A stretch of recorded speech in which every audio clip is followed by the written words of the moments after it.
걸어가신 하나님, 복된 주일 주님 앞에 있습니다. 진리의 말씀을 밝혀주시고 거룩한 빛을 비추셔서 우리 안에 있는 어둠이 다 물러가게 하시고 하나님의 영광으로 충만하여 약속하신 빛이 우리 안에 충만하게 하여 주시옵소서. 그 약속이 마침내 이루어지게 하옵소서. 우리 구주 예수 그리스도의 이름으로 기도합니다. 아멘. 주님께서 평화 주시기를 바랍니다. 오늘 약속의 빛, 약속이 이루어지기를 또 하나님 앞에 구하는 찬송으로 나가고 또 곡 중에 솔로도 하고 또 기학도 함께 했던 또 피아노, 독주 함께 하면서 우리 하나님께 영광 돌린 찬양대 박수로 영광 돌립시다. 감사합니다.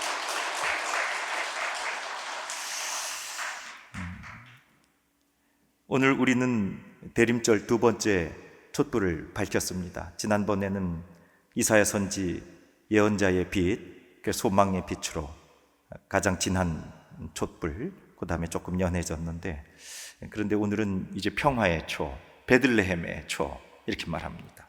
이 베들레헴이라고 하는 곳은 지도에 잘 나타나지도 않는 아주 조그만 마을입니다. 우리 인천은 아주 세계적인 도시잖아요. 우리 글로벌 시티 아닙니까? 그런데 베들레헴은 아주 조그만, 지도에 나타나지 않는 작은 마을, 작고 작은 마을. 그런데 여러분, 전 세계에서 가장 유명한 마을 중에 하나가 무슨 마을이에요? 베들레헴이잖아요. 아마 우리 인천도 유명하지만 베들레헴이 인천보다 더 유명할 거예요. 그런데도 작고 작은 동네지만, 그런데 그곳에 정말 고요한 들판에 우리 주님 예수 그리스도께서 임재하신 그 역사가 나타나게 되는 겁니다.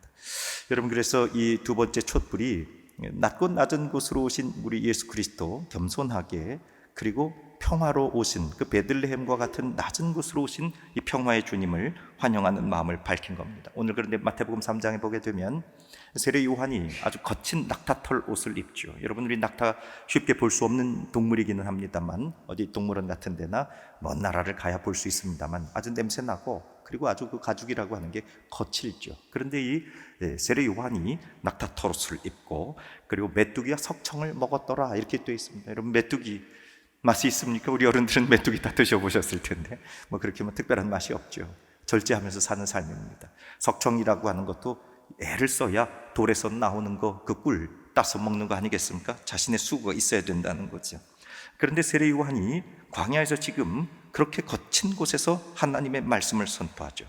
여러분, 진정한 평화라고 하는 것은 아무것도 일어나지 않은 조용한 것이 아니라 하나님과 우리 사이를 막고 있는 이 죄의 담이 우르릉 하고 그냥 쾅 담이 무너지는 엄청난 우레소리 같은 거, 그리고 주님이 오시는 길을 준비하기 위해서 낮은 것은 메우고 높은 것은 깎아내려서, 그래서 오시는 길을 준비한 공사 소리와 같이 아주 대단한 그런 요란한 소리가 있을지라도 그곳에서 임하게 되시는 예수 그리스도의 참 평강을 누리게 되는 거. 오늘 세례 요한이 마치 우리 주님과 우리 사이에 막힌 죄의 담을 허물어 버리는 것처럼, 그리고 이제 높은 것은 낮게 하고 또 낮은 것은 메우시는 그 거룩한 공사, 영적인 은총이 이 세례 요한의 회개하라 천국이 가까웠다 하는 이 음성이 저와 여러분 가운데 선포되므로 평화의 임금님, 낮은 곳으로 오셨지만 우리를 구원하신 그 예수 그리스도의 참 평강이 저와 여러분 가운데 임하게 되기를 주의 이름으로 축복합니다.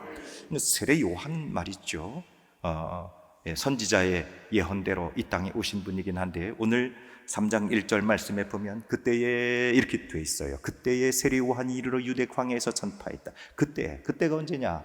말라기 4장 5절 말씀 보면, 보라, 여호와의 크고 두려운 날이 이르기 전에 내가 선지자 엘리야를 너희에게 보내겠다. 그때, 그러니까 말라기 선지 이후에 예언의 말씀이 다 사라져 버렸습니다. 그러니까 이스라엘에 400년 동안 말씀이 선포되지 않았는데, 말라기 선지자가 그때가 되면, 여호와의 크고 두려운 날이 임하게 되면 내가 선지자 엘리야를 보내겠다. 그때에, 그래서 오늘 여러분 읽은 마태복음 3장 1절, 그때에 이 요한이 오신 거죠. 그러니까 이 세례 요한은 말라기 선지가 예언했던 엘리야 선지자가 다시 이 땅에 오신, 그래서 말씀이 다 사라지고 아무도 하나님의 말씀을 선포하지 않게 될 때 세례 요한을 통해서 하나님께서 놀랍게 이제 메시아가 오시고 평화의 주님이 오신다고 하는 놀라운 선포. 그래서 그 세례 요한의 선포를 듣게 되면 저와 여러분 가운데 참된 평강의 임금님이 임하게 되는데, 어디서 소리쳤느냐? 유대 광야라고 하는 곳에서 이제 세례 요한이 외쳤어요. 여러분, 광야는 도시가 아닙니다. 화려하지 않습니다. 분주하지 않습니다. 그리고 세상의 소란함과 요란함과 그리고 죄악의 문화가 다 없는 깨끗하고 정결한 곳이 광야입니다. 제가 사진을 하나 좀 보여드릴게요. 그림을. 제가 찍은 건데, 이게 예루살렘에서 여리고 어디쯤 내려가다가 한 20리, 30리쯤 내려갔나 언덕에서 이렇게 내려다보는 곳인데요. 아주 광야가 대단하죠. 뭐 있어요, 없어요? 아무것도 없습니다. 아무것도 없어요. 예수님이 이리로 가셨다는 거죠. 세례 요한이 이리로 가셨다는 겁니다. 여기 조용할까요? 안 조용할까요? 조용해요. 조용하다 못해 아주 바람 소리가 휙 지나가거나 뭐 돌이 굴러가나 안 굴러가죠. 이렇게 거칠지만 조용하죠. 아무 소리도 들리지 않는 것. 여러분, 세상의 소란함과 세상의 분주함과 세상의 요란함과 세상의 모든 떠드는 소리가 다 사라진 광야로 들어간다고 하는 것. 세례 요한이 그것은 누구에게 집중하겠다는 얘기예요? 그렇죠. 주님께, 하나님께 집중하겠다 하는 겁니다. 하나님께 집중하게 될 때에 하나님의 역사가 시작됩니다. 여러분, 세상은 요즘 요란해요? 여러분, 성탄절이 되게 되면 교회가 요란해요? 세상이 요란해요? 세상이 요란해. 세상이. 원래 성탄절은 떠드는 날이 아니에요. 조용한 날이에요. 그래서 찬송도 뭐라고 불러요? 고요한 밤, 이렇게 부르는 거예요. 아기가 태어났으니까 떠들면 안 돼요. 그런데 세상은 고단한 밤 막 떠들다가 고단해지는 그런 밤이 되고 말아요. 여러분, 원래 성탄절은 고요하게 아기 예수님을, 그 베들레헴의 그 구유에서 오시는 주님을 조용하게 침묵 가운데 기다리는 광야와 같은 것입니다. 그런데 요한이 바로 그 광야에 가서 하나님의 거룩한 말씀에 집중하게 될 때에, 그때 사람들이 세례 요한에게 진정 하나님의 말씀이 선포되는구나. 진짜 하나님의 말씀을 듣고 진짜 하나님의 말씀을 선포하는 거예요. 여러분, 그래서 우리는 이 시대에도 도시로 가야 된다, 개발지로 가야 된다, 어디 번화한 데로 가야 된다, 이런 욕구가 있어요. 거기 가면 뭐가 이루어지는 것 같잖아요. 그런데 세례 요한은 거꾸로 간 겁니다. 도시의 화려함 속으로 가지 않고 광야의 척박한 곳으로 갔어요.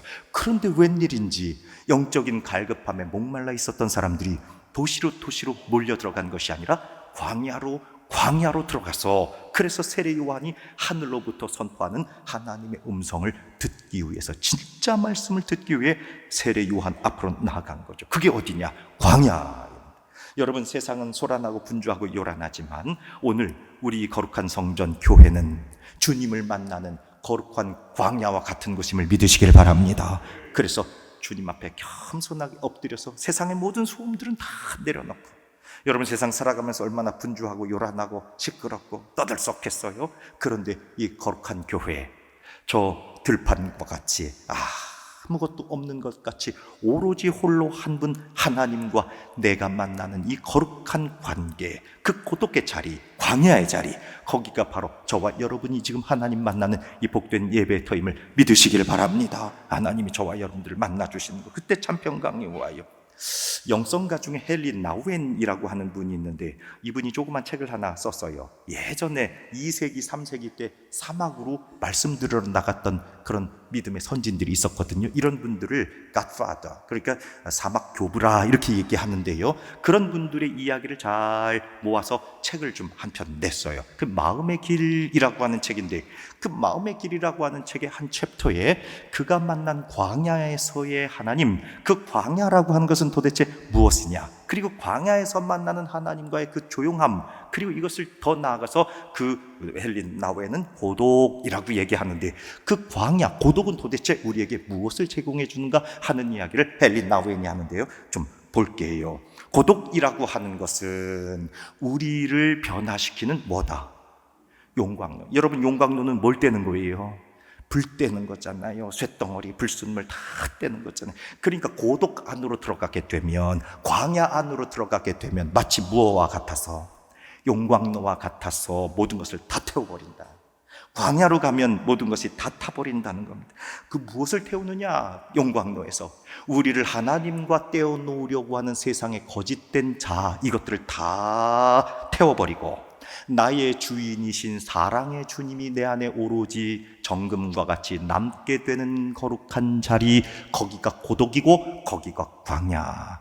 우울이나 슬픔이나 눈물 있는 그런 외로운 고독이 아니라 고독의 자리, 그리고 광야의 자리, 절대자이신 단독자이신 하나님과 만나는 이 거룩한 예배의 자리가 바로 그와 같이 용광로가 돼서 내 안에 있는 모든 불순물들은 다 태워버리고, 거짓된 내 안에 있는 자아는 다 태워버리고 본질이신 하나님만 남게 되는 정금과 같은 자리, 이곳이 예배의 자리를 통해 저와 여러분들이 그 하나님의 놀라운 은총이 남게 되면 우리 안에 진정한 평화, 거기가 어디냐? 바로 광야라고 하는 겁니다. 사랑하는 여러분, 다시 말씀드리면 세례 요한이 광야로 나간 것은 하나님의 말씀에 집중하기 위해 나간 겁니다. 여러분, 세상이 환하고 가로등이 많고 스카이라인이 번쩍번쩍 빛나고 네온사인이 막 돌아가면 하늘에 별이 보여요? 안 보여요? 안 보여요. 별은 어디로 갈수록 가로등이 하나 없이 캄캄한 곳으로 가야 별빛이 보인단 말이에요. 하나님의 세미한 음성은 시끌벅적한 세상 가운데서, 그런 데서 바이아이야 바이아이야 뭐 이런 데서 들리는 게 아니라, 하나님의 음성이라고 하는 건 침묵이 가득한 광야 같은 곳, 그런 곳에서 하나님의 음성이 들린단 말이에요. 광야로 나가면 우리의 체면과 같았던 거, 우리의 위선과 같았던 거, 우리가 쓰고 있었던 거, 이 광야의 햇볕 아래 단호가 없어지고 내 본질만 남고 거짓된 자아는 다 사라져버리고 본질이신 하나님, 그 거룩하고 아름다운 것들이 정금과 같이 하나님 앞에 서게 되지요. 그러므로 이 대림절 기간 동안에 우리가 두 번째 평강의 초를 펼치면서 베들레헴으로 나아갔던 목자들처럼 저와 여러분들이 세상의 분주하고 소란스러운 마음과 분리되어 거룩한 성전에서, 고독한 성전에서 주님을 만나고 환영하시기를 주의 이름으로 부탁을 드립니다. 여러분, 원래 요한은 말이죠, 사가랴의 아들입니다. 어머니는 엘리사벳이죠. 예수님보다 몇 개월 형님이세요? 예, 저는 다 가르쳐 드리면서 한다고 그랬어요. 이걸 보고 6년이라 이렇게 또 할 수도 있겠죠. 6개월 형님이세요. 그래서 마리아가 잉태한 이후에 그 이미 6개월 동안 임신한 엘리사벳에게 유대 산골로 얼른 가서 저에게 이런 일이 있었습니다. 내 태에 있는 그 주님이 복되다 하면서 엘리사벳이 찬송할 때, 그때 엘리사벳 뱃속에 있었던 6개월 됐던 아기, 그 세례 요한이에요. 근데 그 아버지가 사가랴인데 유대 제사장입니다. 그러니까 유대 제사장은 대를 잇습니다. 대를 물려요. 그러니까 당시의 제사장은 말이죠, 금수저예요. 요한이 금수저를 물고 태어났어요. 아버지 제사장 옷을 그대로 입을 수 있습니다. 낙타토솔 안 입어도 됩니다. 아버지 제사장을 따라서 예배하기 시작하면 성전에 올라왔던 하나님께 드리고, 그리고 제사장에게 드렸던 고기를 먹을 수 있는 삶을 살았던 사람이 요한이란 말이에요. 그런데 요한은 제사장 옷을 벗어버리고 낙타털 옷을 입습니다. 먹을 수 있었던 고기를 먹지 않고 메뚜기와 석청을 먹으며 자신의 삶을 광야로 데리고 나갔어요. 좋은 세마포 옷을 입을 수 있었지만 그는 그걸 버려두고 하나님의 말씀을 듣기 위해 광야로 나간 낙타털 옷을 입었단 말입니다. 세상의 사람들이 어떻게 쳐다보는지 뭐라고 얘기하든지 그거 신경 쓰지 않았습니다. 그거 닫았습니다. 그리고 오로지 누구에게만? 하나님께만 집중했단 말이에요. 여러분, 요즘에 SNS 이런 거 많이 하잖아요. 별스타그램, 얼굴책 이런 걸 많이 하게 되는데 거기에 끊임없이 뭐라고 눌러줘야 돼요? 라이크, 좋아요, 별표 뿅뿅, 하트 뿅뿅 이런 걸 계속 눌러줘야 되는데 세례 요한은 절대로 그거에 연연하지 않았습니다. 세상이 주는 기쁨과 세상이 즐겁다는 여론에 신경 쓰지 않고 오로지 그의 관심은 한 분, 하나님 예수 그리스도, 그분에게 마음을 다했어요. 그것을 오늘 요한복음 3장 33절에서 뭐라고 얘기하느냐? 그는 흥하여야 하겠고 나는 쇠하여야 하리라. 오로지 한 분 하나님만, 예수 그리스도만 나타나게 될 때 그때에 만나게 되는 참 평강의 주님이 그에게 이루게 되는 것이죠. 사랑하는 여러분, 저와 여러분들이 거룩한 구별의 자리로 들어가서 광야와 같지만 하나님의 음성을 집중할 거룩한 성전으로 이 대림절 기간에 나아가 하나님의 음성이 우리 가운데 들려지는 진리의 빛을 누리시길 주의 이름으로 축복합니다. 그렇게 광야에서 세례 요한이 선포한 말씀은 무엇이느냐? 그리고 광야에서 고독할 때 단독자이신 하나님을 만남으로 세례 요한은 무슨 음성을 들었느냐 하는 거죠. 마태복음 3장 2절, 요한은 단호하게 외칩니다. 회개하라, 천국이 가까이 왔느니라. 회개하라는 얘기입니다. 회개하라는 얘기예요. 여러분, 이 시대의 교회의 회개 메시지가 좀 많이 사라졌어요. 축복과 위로와 어떤 번영과 성장과 자기 개발과 적극과 긍정, 이런 메시지들은 너무너무 많아졌는데 회개하라는 말씀들은 많이 좀 약해진 것 같습니다. 그러나 진정한 교회 부흥은 어디서 와요? 회개에서 옵니다. 진정한 구원은 어디서 시작됩니까? 회개에서 시작되는 겁니다. 예수 그리스도께서 이 땅에 오셔서 우리로 온전히 하나님의 자녀가 되게 하시는 것은 우리의 죄를 소멸하시기 위해 오셨습니다. 그래서 우리로 회개하고 하나님의 나라에 이르도록, 우리를 정결케 하셔서 하나님의 은총에 이르도록, 그래서 예수 그리스도를 믿는 믿음으로 말미암아 내 죄가 소멸되어 하나님의 자녀가 되는 권세, 그것이 바로 회개의 역사에 시작되는 것이죠. 그러나 예수 그리스도께서 우리의 죄를 소멸하지 아니하시고 우리가 회개의 영으로 충만하지 아니하여 아직 죄 가운데 있다고 한다면, 용광로 안으로 들어가서 내 죄의 불순물이 다 태워버리지 않는다고 한다면, 마침내 우리는 그 주님이 구원의 주님이 아니라 무슨 주님이 되겠어요? 심판의 주님이 되십니다.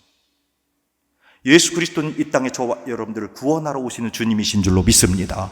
그런데 주님의 용광로 안으로 들어가지 않으면 그 주님이 마침내 우리에게는 어떤 주님이 되느냐? 심판의 주님이 되신다 하는 겁니다. 여러분, 참된 회개는 저와 여러분 삶의 주인을 바꾸는 일입니다. 예를 들어서 어떤 환자가 암병이 있는데 의사 선생님이 그분이 너무 고통스러워요. 그래서 암병 때문에 진통제만 조금씩 처방하는 의사 선생님 없어요. 쫙 선을 다해서, 어떤 경우는요 그 무슨 방사선 치료도 할 거예요. 고통스럽잖아요. 어떤 경우는 그 항암 약도 넣어드릴 거고, 어떤 경우 심하면 수술도 하자고 하실 거고, 그래서 온 힘을 다해서 그 암병 환자를 살리려고 애를 쓰잖아요. 고통스러워요. 그런데 의사 선생님 보니까 아이고 너무 힘들어. 항암하는 거, 또 치료하는 거, 레이저 치료하는 거, 이게 환자에게 너무 고통스러워. 그러니까 선생님 그런 치료 안 하고요, 진통제만 조금씩 드세요. 그럼 그 환자 어떻게 되겠어요? 죽는 거죠 뭐. 오늘 저와 여러분의 삶 가운데 그리스도인들도 이와 같이 우리 안에 죄의 암덩어리들 같은 것들이 있는데, 거기다가 괜찮나요? 위로 조금 하고, 축복 조금 하고, 번영 조금 이야기하고, 거기다가 적극적 사고 가짐, 세상에서 좀 바르게 살아가세요, 이런 거 조금씩 투여한다고 여러분 얼마가나 지낼 수 있지만, 그러나 죄의 불순물이 태워져 버리지 않는다면, 회개의 영이 우리 안에서 역사하지 않는다고 한다면, 마침내 그 죄를 가지고 주님 심판 앞에 서게 될 겁니다. 사랑하는 여러분, 그러므로 저와 여러분 안에 정말 이 광야와 같은 곳에서 하나님을 만남으로 내 안에 있는 이 죄악의 더러운 것들이 깨달아져서 하나님 앞에 다 불태워지는 역사, 그래서 참된 평강이 저와 여러분 가운데 임하게 되기를 주의 이름으로 부탁을 드립니다. 그러므로 죄에 대한 자각 없이 십자가의 복음이 없고 부활이 있을 수가 없습니다. 그러므로 하나님의 나라로 들어가고 평강으로 들어가는 일은 회개 외에는 없단 말이에요. 제가 언젠가 말씀드렸어요. 어떤 어린아이가 고무총 쏘는 거, 이게 새총 그걸 만들어서, 그래서 새총을 연습했어요. 아버지가 너무 좋아하는 그 닭이 주변에 돌아다니고 있어요. 그래서 어디가 한번 연습을 해볼까 하다가 계속 다른 데만 연습하다가 살아있는 닭에다 대고 딱 해서 꺼놔서 딱 쐈어요. 그랬더니 이 돌이 말이죠, 닭대가리에 가서 딱 맞은 거예요. 그 닭대가리 맞은 닭이 그냥 깨꼬닥 죽어버렸네. 아버지가 잠깐 나가신 사이에 돌아오셔가지고, 얘야 닭 어딨냐. 그걸 모르겠는데요, 아버지 시침을 딱 댔어요. 시침을 딱. 그런데 말이죠, 그걸 가만히 보고 있었던 그 집의 머슴이 말이죠, 다음날 아들을 불러가지고 이리 와봐 그랬다는 거 아니에요. 왜요? 그랬더니 내가 너 어제 했던 거 다 알고 있다. 아버지한테 이른다. 이러지 마세요. 그러고선 이 아이가 그 닭을 뒷곁에다 묻어놓은 걸 다 봤단 말이에요. 그래, 아버지는 전혀 말씀을 안 하시는데 이 종이 말이죠, 가서 물기로 와. 그러니까 아들이 물지개 지고 다니는 거 아니에요. 한 달 동안을 물지개 지고 다녔다는 거 아니에요, 종이. 그런데 이 아들이 자꾸 이제 고통스러우니까 살이 쪽 빠지고 마르고 더 고통스러워서 안 되겠어서 아버지가 어디 갔다 들어오시는데, 아버지 제가 잘못했어요. 그때 이렇게 돼가지고 이렇게 해서 이렇게 했는데, 그랬더니 아버지가 다 알고, 아이고 얘야, 그 닭이 중하니 네가 중하니, 네가 중해, 괜찮아. 그랬더니 말이죠, 회개했더니 이 아이에게 뭐가 찾아온 거예요? 평화가 찾아온 거죠. 얘가 언제 죄를 진 거예요? 닭대가리를 딱 맞췄을 때 죄진 거예요? 아니에요. 그건 실수할 수 있어요. 그런데 그걸 아버지한테 숨기고, 그리고 뒷곁에다가 닭을 갖다 묻었을 때 죄가 시작된 거 아닙니까? 그런데 이 아이 안에 그 죄의 회개가 없었을 때 원수에게 끊임없이 끌려다니 불안하고 평화가 깨졌죠. 그런데 아버지 앞에 회개했더니 그의 참 평강이 찾아왔어요. 할렐루야! 회개는 우리에게 진정한 평강을 주죠. 그 이튿날 그 머슴께서 다시 너 이리 와보거라. 물지개 지고 와, 물지개 지고 와. 그랬더니 아들 물지개 다시 져요, 앉아요. 너 이른다. 원수들이 우리를 송사하고 고소하죠. 너 죄 있지? 송사하고 고소하지만 그러나 이미 나는 아버지로부터 다 용서함을 받았으니 일러요. 나 다 회개하고 용서함 받았어요. 나에게 참 평강이 있어요. 할렐루야! 여러분, 그러므로 회개는 우리로 참 평강에 이르게 하는 능력이 있는 줄로 믿습니다.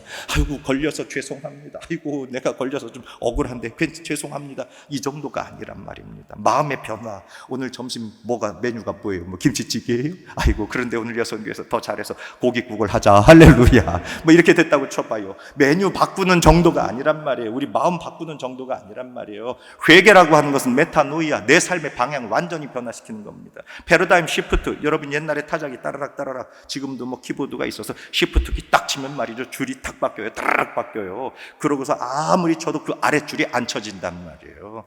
바로 이와 같이 회개라고 하는 것은 우리 인생의 패러다임 시프트. 이전에 치던 것들이 다시 안 나와요. 시프트 키를 누르면. 회개의 키를 치게 되면 우리 삶에 다른 것이 나온단 말이에요. 생명의 것이 나오고 평강의 것이 나오고 진리의 것이 나오고. 그러므로 저와 여러분의 삶이 완전히 턴해서 세상 등지고 십자가 보내. 사랑하는 여러분, 이 거룩한 회개가 저와 여러분 가운데, 그래서 죄를 지어 지옥에 가는 게 두려운 것이 아니라 죄를 지어 감옥에 있어서 두렵다, 그래서 회개하라는 얘기가 아닙니다. 내가 곰곰이 생각을 해보니까 하나님 없이 살았던 거, 하나님의 뜻과 관계없이 나 혼자 잘 살 수 있다고 생각했던, 그게 마음이 아파지기 시작하는 거예요. 내 마음까지 성령님이 은혜를 주시니까 내가 하나님 말씀과 관계없이 살았구나, 이게 내 마음까지 일어나기 시작하는데, 그때 회개가 들어오면서 저와 여러분 가운데 지었던 모든 죄가 애통해지기 시작하죠. 내가 하나님 앞에 죄인이었구나, 내가 하나님 앞에 죽을 수밖에 없는 인생이었구나 하는 것을 깨달아지고 그 마음간 깊은 애통과 슬픔이 일어납니다.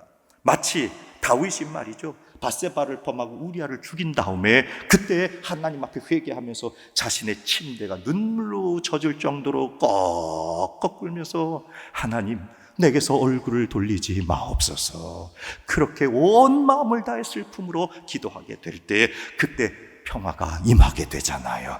그런데 진정한 회개는 한 걸음 더 나아가게 되는데, 여러분 삭개오가 회개하고 주님께 돌아왔었을 때 내가 누군가에게 죄를 범하여 남의 것을 함부로 뺏은 일이 있었다면 몇 배나 갚겠습니다. 저는 다 가르쳐드리면서 한다고 그랬어요. 4배나 갚겠습니다. 저를 잘 봐야 돼요. 그러니까 4배나 갚겠습니다.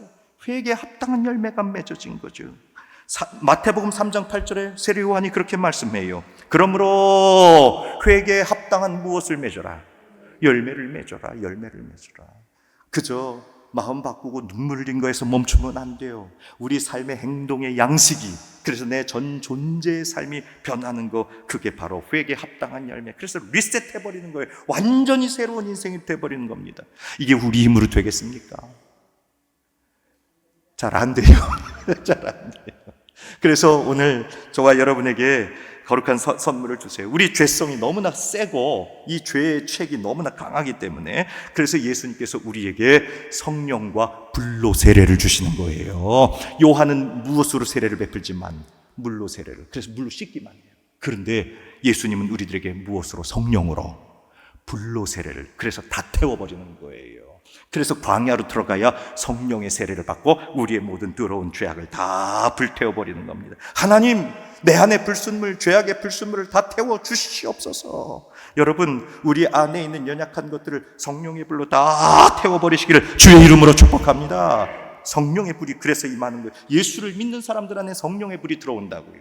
그 성령의 불이 들어와서 내 안에 있는 죄악의 불순물을 다 태워버리면 그 뜨거운 불이 남아서 무슨 불이 될까요? 여러분, 이 세상에서 제일 뜨거운 바다가 어딘 줄 아세요? 열바다. 제일 뜨거운 바다가 열바다래. 그런데 제일 뜨거운 세상의 기쁨이 뭔 줄 알아요? 사랑이에요. 사랑이 제일 뜨거워요.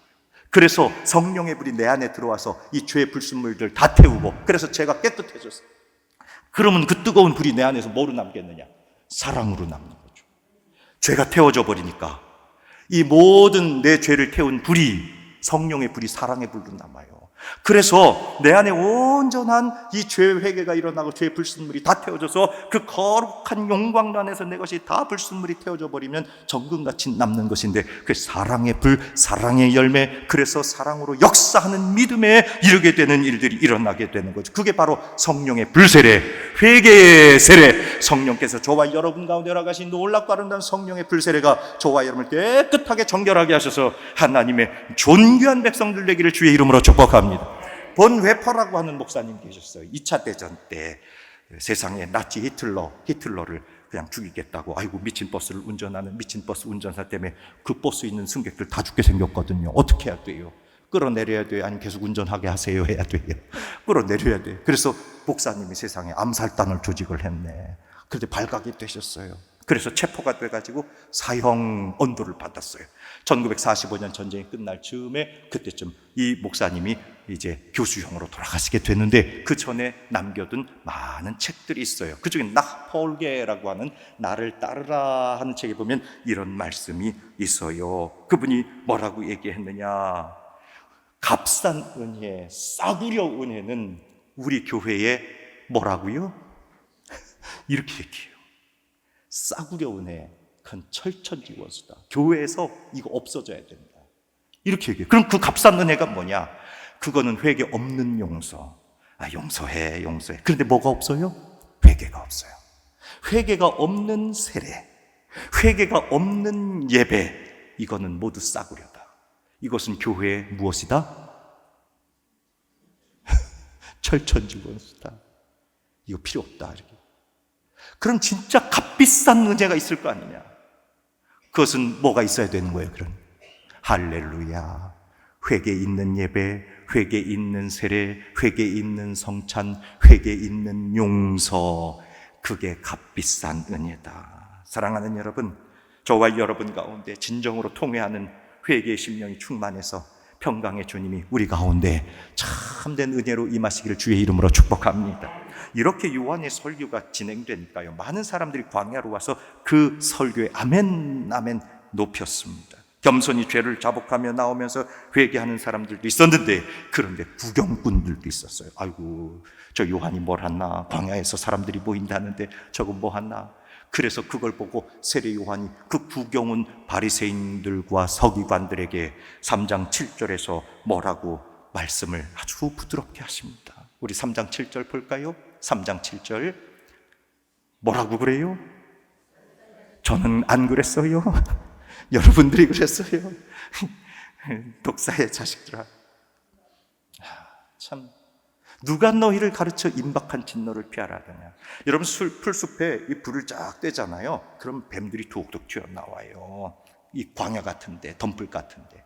그러니까 성령의 불이 임하게 되니까 독사들이 툭툭 튀어나온 거예요. 그게 바리새인과 사두개인, 경건한 척하지만 속에는 위선과 증오와 거짓과 불의가 가득합니다. 스스로 의롭다 여기면서 나 정도는 괜찮아 하는 자기의를 드러낸 영적 교만한 상태에 있었던 바리새인과 사두개인들, 그들이 속으로 마음 가운데 아이고, 세례 요한 선생님 아무리 말씀하셔도 우리는 아브라함의 자손이니 다 구원받았습니다 라고 이야기하는 이들의 속을 꿰뚫어 보시면서 세례 요한이 3장 9절에서 속으로 아브라함이 우리 조상이라고 생각하지 마라. 내가 너희에게 이루느니 하나님 능히 이 돌들로도 하나님의 아브라함의 자손 되게 하시리라. 할렐루야. 돌들로도 아브라함의 자손을 만들 것이단 말이야. 돌덩어리 가지고도 너들이 유대인이라고 해서 하나님의 아브라함의 구원받은 자손들이라고 하지 말아라. 우리가 모태신앙이라고, 우리 할아버지가 목사님이었다고, 내가 예수 집안에서 자랐다고, 내가 감리교인이라고, 내가 연조가 30년 40년이 됐다고 구원이 임하는 게 아니란 말입니다. 하나님 앞에 회개에 합당한 열매를 맺게 될 때에, 그러므로 저와 여러분 가운데 있는 이 구원의 거짓된 확신들이 있다면 다 깨트려 버리시기를 주의 이름으로 축복합니다. 거짓된 평안이 있다면 이 시간에 깨트려 버려야 됩니다. 그리고 주님 앞에 진정한 회개의 영 성령이여 내게 불세례 주셔서 내 안에 있는 이 죄악의 불순물 더러운 것들을 다 태워 주시옵소서. 그래서 주님 주시는 그 거룩한 불세례, 성령 세례로 내가 임함으로 말미암아 내 안에 있는 죄악이 다 태워지는 역사, 그것을 요한이 얘기하지 않나요? 11절 말씀에서 나는 너희로 회개하기 위해 무엇으로 세례를 베풀었다. 요한은 물로 씻어준 분에 지나지 않는다는 겁니다. 요한이 스스로 낮추는 것이죠. 그러나 내 뒤에 오시는 이는 나보다 능력이 많으시니 나는 그의 신을 들기도 감당하지 못하겠노라. 그분은 회개를 위하여, 나는 물로 세례를 베풀었지만 그분은 회개를 위하여 무엇으로? 성령, 바로 그거예요. 회개를 위하여 성령을 주시고 회개를 위하여 불을 주신 거예요.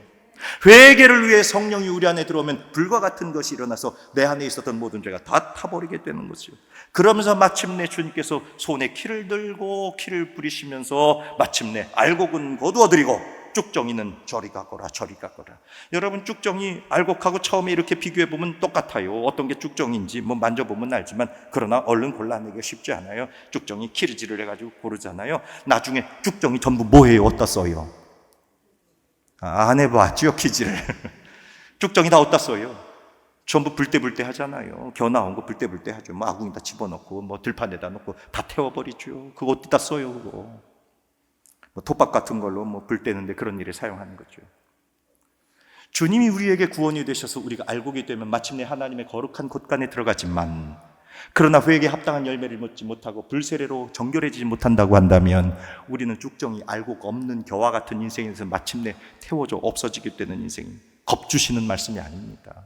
도끼가 저쪽 창고에 들어가 있는 게 아니에요. 도끼가 이미 어디에? 나무 뿌리에 놓였다. 그러니 회개하십시오. 회개해야 됩니다. 오늘 목사님 말씀 들었으니까 나 이제 회개하리라. 다음 주 수요일쯤 예배 와가지고 내가 회개해야지. 아니에요. 지금 이 말씀이 내게 선포되는 이 순간에 그렇구나 깨달아지고 내가 회개의 영으로 하나님 앞에 엎드려야지. 할렐루야. 사랑하는 여러분, 그러므로 복음의 신앙을 회복해서 다시 오실 주님 재림을 준비해야 됩니다. 새롭게 다는 날이 곧 올 것입니다. 복음의 핵심은 바로 회개, 내가 죽고 예수로 사는 삶이란 말이에요. 갈라디아서 2장 20절에서 바울 사도가 우리에게 말씀하시죠. 같이 읽어볼게요. 시작. 내가 그리스도와 함께 십자가에 못 박혔나니 그런즉 이제는 내가 사는 것이 아니요 오직 내 안에 그리스도께서 사시는 것이라. 이제 내가 육체 가운데 사는 것은 나를 사랑하사 나를 위하여 자기 자신을 버리신 하나님의 아들을 믿는 믿음 안에서 사는 것이라. 아멘. 이제 내가 사는 것이 아니요 내 안에 그리스도께서 사시사. 내 삶의 주인이 내가 아니라 회개를 통해 내 삶의 모든 것이 다 녹아지고 없어지고 죄와 죄악의 권세에 빼앗기지 아니하여 성령께서 주시는 거룩한 것으로 참 평강을 누리면서 살아가는 삶. 여러분, 그러므로 복음의 삶으로 저와 여러분이 끊임없이 기도로 나아가시기를 주의 이름으로 축복합니다. 기도로 우리 영적 밭에 기경이 일어나야 돼요.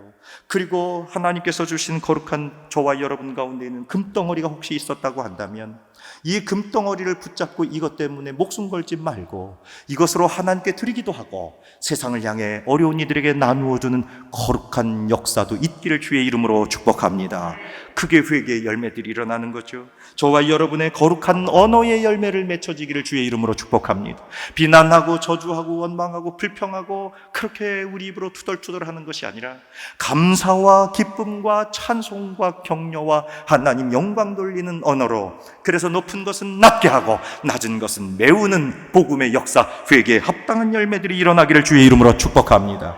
그래야 구덩이가 메워지고 산은 낮아져요. 이 일이 쉬워요, 어려워요?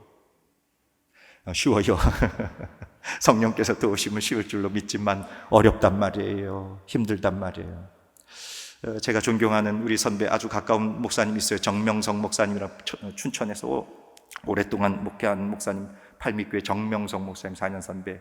그런데 이번 대림절 기간 동안에 저와 여러분들의 감리를 위해서 조그만 소책자, 대림절 소책자를 하나 만들어서 이제 발간을 했는데 청년들은 지금 보고 있어요. 제가 그걸 보면서 매일 은혜를 받는데 거기에 아주 아름다운 시, 이분 시인이에요. 영성가이면서 시인인데 시를 써 몇 편의 시를 올립니다. 그 시 중에 진주조개라고 하는 시를 올렸는데 제가 한번 같이 읽어보도록 할게요. 진주조개. 아프고 고통스러우냐? 그래도 뱉어내면 안 된다. 뱉어내면 그대로 모래알일 뿐이지만 품으면 보석.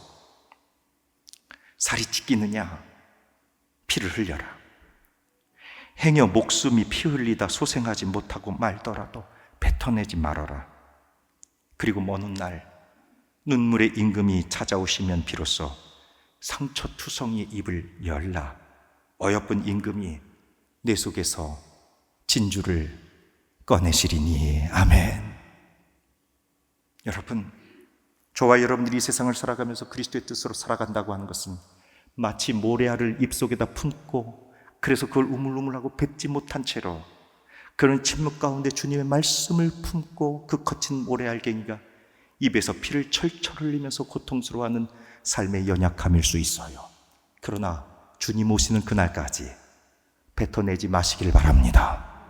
하나님 앞에 희생하고 헌신하고 그 모래알 품고 마침내 주님 오시는 날 주님께서 우리의 입을 열어주실 때 그 모래알은 진주로 저와 여러분을 하나님 앞에 영화롭게 하는 이 놀랍고 아름다운 하늘의 평강, 그것이 회개의 영으로 저와 여러분 때로 힘들고 어려워도 이 거룩한 모래알을 품고 마침내 진주 만나기까지 승리하는 저와 여러분들 되기를 주의 이름으로 축원합니다. 거룩하신 하나님, 우리에게 오시옵소서. 복음의 신앙으로 결단하고 삶의 구체적인 믿음으로 순종의 길을 닦아 평강의 임금님을 맞이하는 거룩한 계절이 되게 하셔서 우리 안에 회개의 영이 일어나고 우리 주님을 모셔드리는 이 놀랍고 아름다운 은혜의 계절 하나님의 영광으로 충만하게 하여 주시옵소서. 우리 구주 예수 그리스도의 이름으로 기도합니다. 아멘.